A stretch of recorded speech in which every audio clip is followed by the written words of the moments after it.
Bonjour à toutes et tous. Donc, suite de la colle du lundi sur les acides et les bases, avec un petit exercice qui va parler ici de la détermination de la formule d'une amine. Alors là, cet exercice est intéressant parce qu'on va à la fois tester sur tout ce qui est titrage, mais aussi sur tout ce qui va être relation à l'équivalence et notions sur les diagrammes de distribution et les pK. Alors, on nous dit ici dans l'énoncé qu'on cherche à déterminer la formule d'une amine CnH2n plus 1 NH2, et on dissout une masse M égale 0,146 g de celle-ci dans 100 ml d'eau et on dose la solution obtenue pour une solution d'acide chlorhydrique de concentration molaire Ca qui vaut 2,5 10-1 mol par litre. Donc ça, qu'est-ce que ça signifie? Ça signifie finalement qu'on se trouve avec cette configuration-ci. Donc un dispositif de titrage. On va avoir donc en réactif titré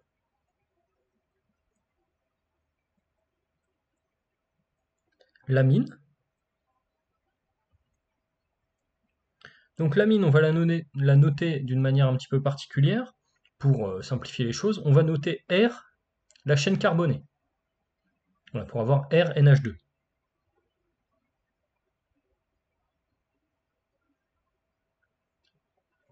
Et donc ici, on va avoir une concentration C, pour le réactif titré dans le bécher, qui vaudra la masse dissoute sur la masse molaire de l'amine fois le volume de solution.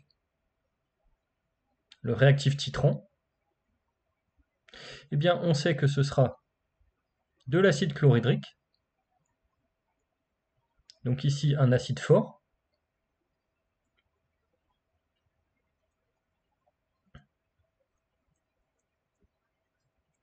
et la concentration, elle est déjà donnée, ce sera Ca. Donc ici on aura un volume V connu de solution, qui vaut 100 ml, et ici on a une concentration Ca connue qui vaut 0,25 mol par litre, et un volume, eh bien VA qui sera le volume versé, qui va varier au cours du temps. Donc là on va noter V0 ici, et VA, vu l'énoncé, on va le noter V. Vous voyez ici, on l'a appelé V, le volume de solution titrante versée. Alors pour ce qui est de l'amine, ce qui va se passer, c'est que l'amine, c'est une base. C'est-à-dire que le groupement NH2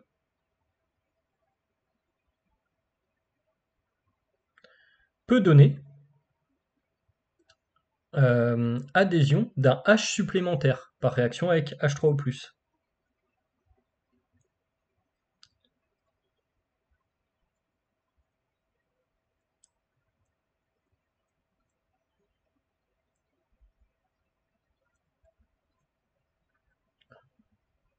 Donc vous voyez que finalement, RNH2, eh bien, ce sera la base du couple RNH3+, RNH2. Avec R, la chaîne carbonée. On précise bien ici que ce qu'on a appelé R, c'est ceci.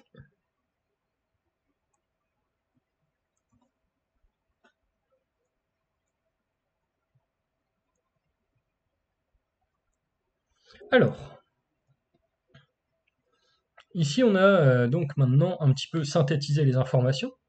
Et donc, on constate que comme NH2, RNH2 est la base du couple, eh bien, la courbe de titrage, donc la courbe représentative du pH en fonction du volume, va partir sur des zones assez élevées de pH. Donc ici, on sait que cette courbe,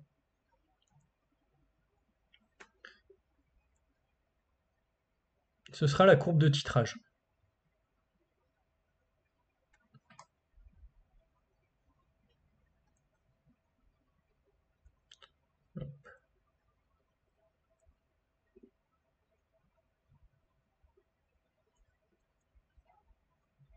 Alors, il va maintenant nous rester deux courbes à identifier.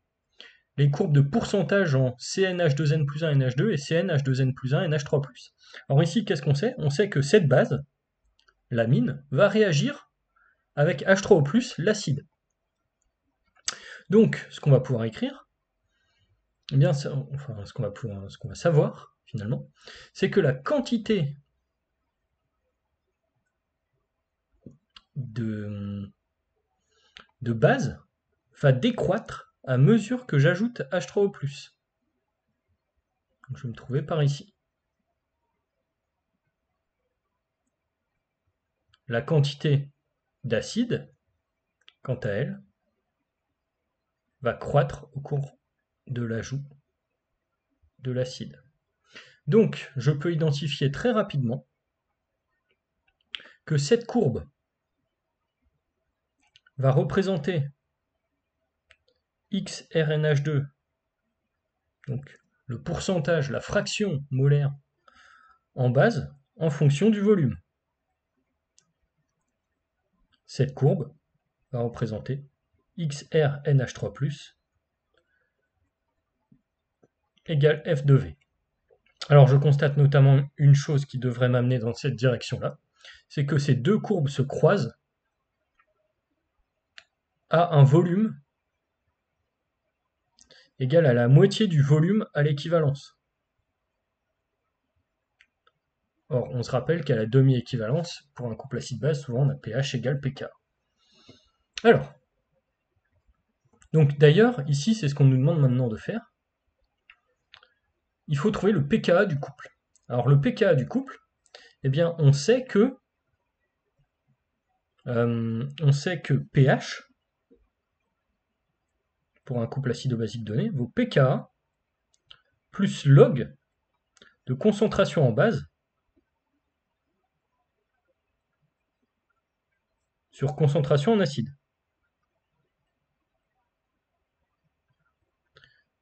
Lorsqu'on se trouve au croisement des deux courbes, donc au croisement de XRNH2 en fonction de V, de la courbe représentative de XRNH2 en fonction de V, et de la courbe représentative de XRNH3+ en fonction de V, eh bien on sait qu'on a pH égale pKa.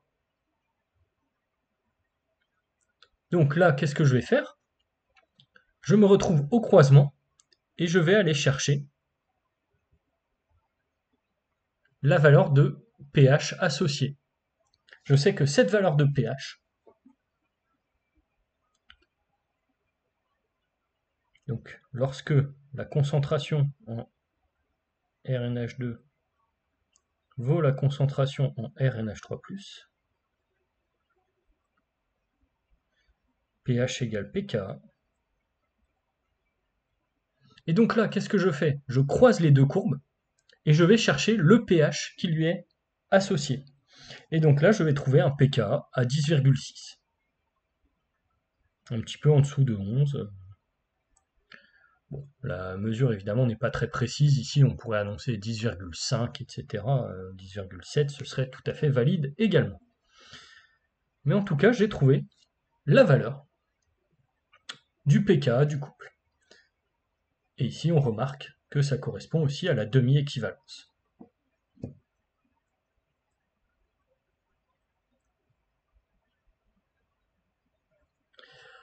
Alors, maintenant, donc je vais m'intéresser à la réaction support et à la constante d'équilibre.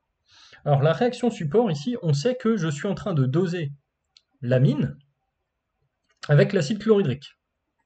Donc doser l'amine avec l'acide chlorhydrique, ça veut dire que j'ai RNH2 plus H3O+, qui va donner RNH3+, plus H2O. Alors, la constante d'équilibre K, on sait qu'elle vaudra RNH3+,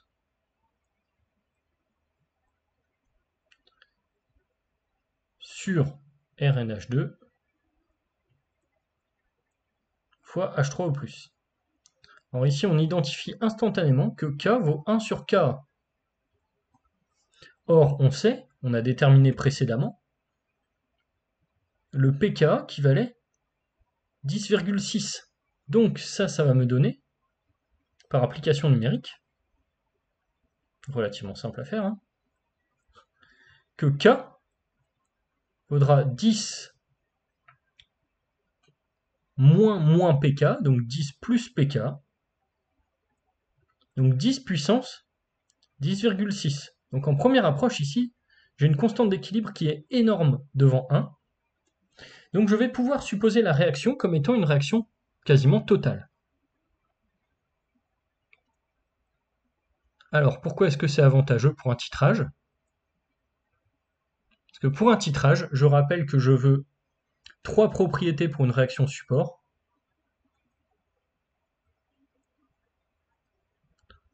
Je veux qu'elle soit unique,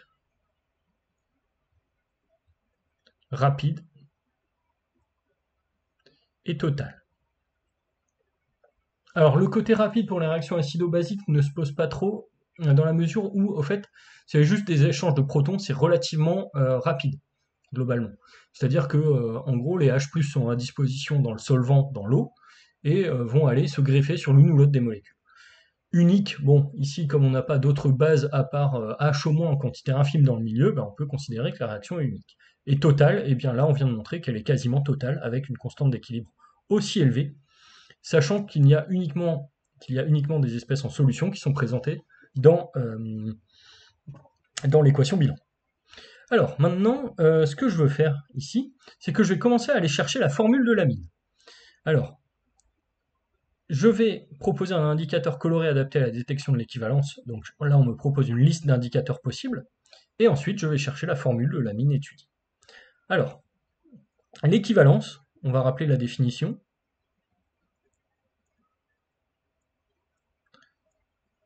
C'est le moment où le réactif titré et le réactif titrant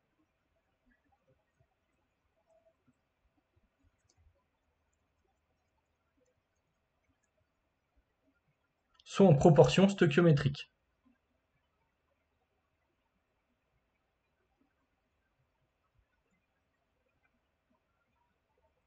Et donc c'est aussi le moment où je vais avoir une variation brutale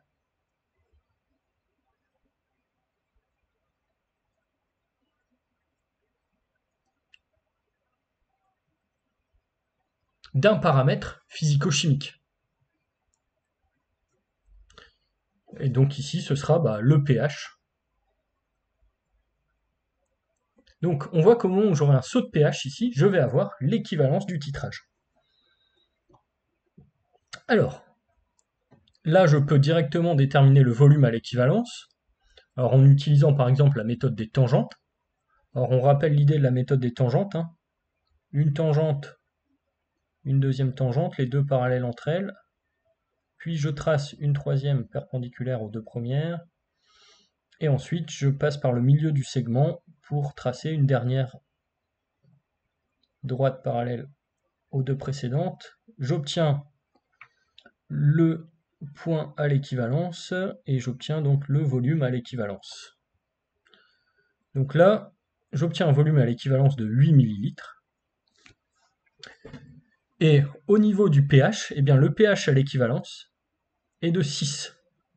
Voilà, vous voyez sur la courbe ici ce que j'ai fait, je suis allé chercher la valeur de pH associée au point E, qui est le point à l'équivalence. Donc l'intersection de la droite parallèle aux deux tangentes qui passe par le milieu du segment intersectant les deux tangentes perpendiculairement à celle-ci. Et ensuite, eh bien, j'obtiens le volume à l'équivalence et le pH à l'équivalence.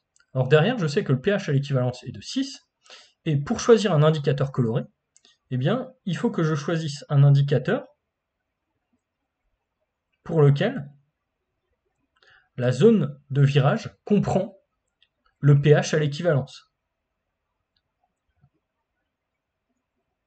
Donc ici, il faut que le pH à l'équivalence appartienne à la zone de virage.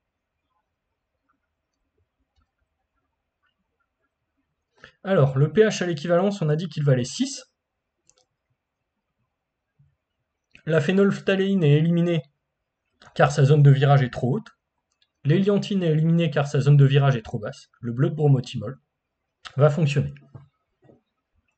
Donc là, si on fait un petit bilan sur la courbe, je vais positionner toutes les zones de virage avec le surligneur ici.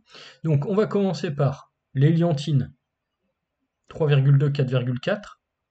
Donc 3,2, 4,4, on est ici. Donc vous voyez, en fait, l'équivalence sera déjà dépassée. Pour le bleu de bromothymol, 6, 7,6, on sera ici. Donc on va être juste bien. Pour la phénylphtaléine, 8, 2, 10, eh bien on sera un petit peu trop haut.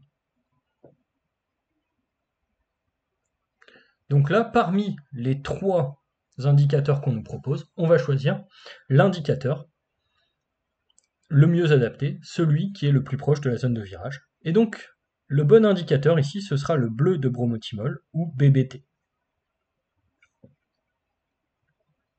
Donc là, hop, une question plus expérimentale ici. Et donc, ensuite, il me reste à trouver la formule de l'amine. Donc pour trouver la formule de l'amine, eh bien, je vais étudier le titrage précédent. Donc ici, je sais maintenant que j'ai une réaction totale, donc RNH2 plus H3O+, qui va donner de manière totale RNH3+, plus H2O. Je sais que j'ai une quantité CV0 en RNH2, CaVec en H3O+. Donc ici, j'aurai l'équivalence CV0 moins XIF, CaVec moins XIF, 0 solvant, hop, et ici, je vais former XIF. Donc là, qu'est-ce que j'ai fait pour étudier un titrage? J'ai supposé que la quantité de matière d'acide versée à un volume donné, ici le volume à l'équivalence, a été versée d'un coup dans la solution. Donc le tableau d'avancement que j'ai dressé, c'est un tableau d'avancement qui prend en compte un bilan de quantité de matière depuis le début du titrage.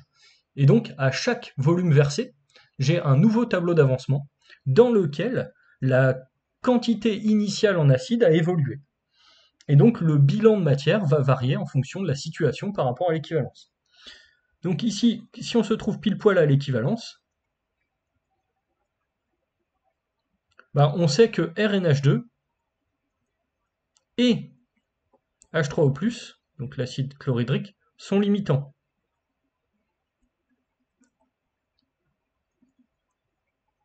Ceci de manière simultanée. Donc on va écrire à la fois que XIF associé à l'équivalence vaut CV0, ça veut dire qu'on a consommé tout NH2, ou presque, en RNH2, et ça vaut aussi CaVec. Donc là, j'ai trouvé la relation à l'équivalence grâce au bilan de quantité de matière ici. Donc maintenant, ce qui va me rester à faire, si je veux trouver la formule de l'amine, je me rappelle que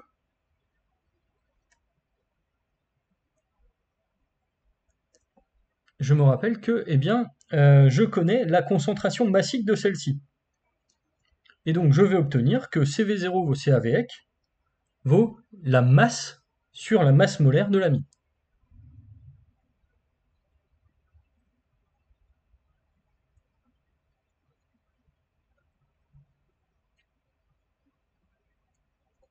Alors, ici, qu'est-ce que je fais?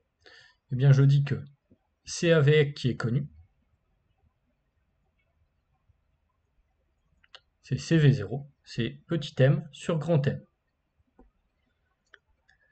La masse molaire de l'amine, ensuite, on va pouvoir l'écrire, car on sait que c'est...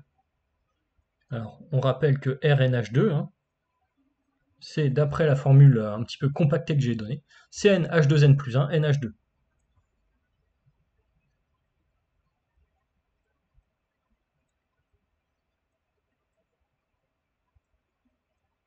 Donc, si je veux déterminer n, je vais avoir n fois la masse molaire de C plus 2 fois la masse molaire de H plus 3 fois la masse molaire de H plus la masse molaire de N qui me donne la masse molaire globale. Donc moi, ce que je vais chercher, c'est N en connaissant la masse molaire de l'amine. La masse molaire de l'amine, je l'ai trouvée grâce à la relation à l'équivalence. je sais que la masse molaire, ce sera donc la masse introduite initialement sur Ca fois Vec, donc sur la quantité de matière d'acide chlorhydrique consommée. Je trouve, par application numérique ici,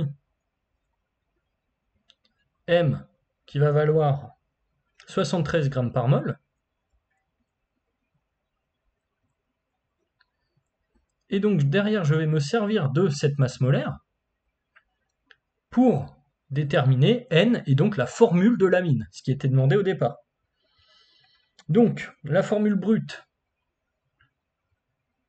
m'a permis d'obtenir le calcul de masse molaire. Et donc derrière, je vais isoler petit n dans le calcul. Petit n vaudra donc, eh bien, la masse molaire moins 3 fois la masse molaire de H moins la masse molaire de N sur la masse molaire du carbone plus 2 fois la masse molaire de l'hydrogène.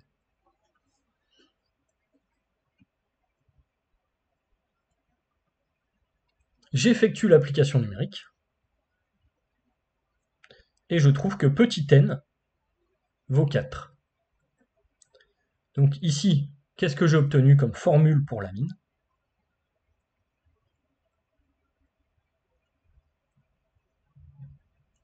Eh bien, avec n égale 4, j'ai obtenu C4H9 NH2.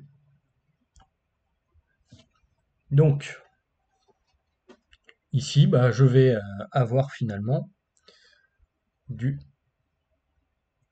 butanamine. Donc, ici on rappelle les dénominations des chaînes carbonées. Méthane pour un carbone, éthane pour 2, propane pour 3, butane pour 4. Et le groupement NH2, c'est le groupement amine.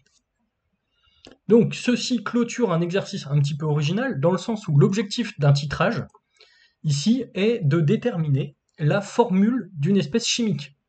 Donc ça, c'est assez atypique comme exercice, on peut le dire.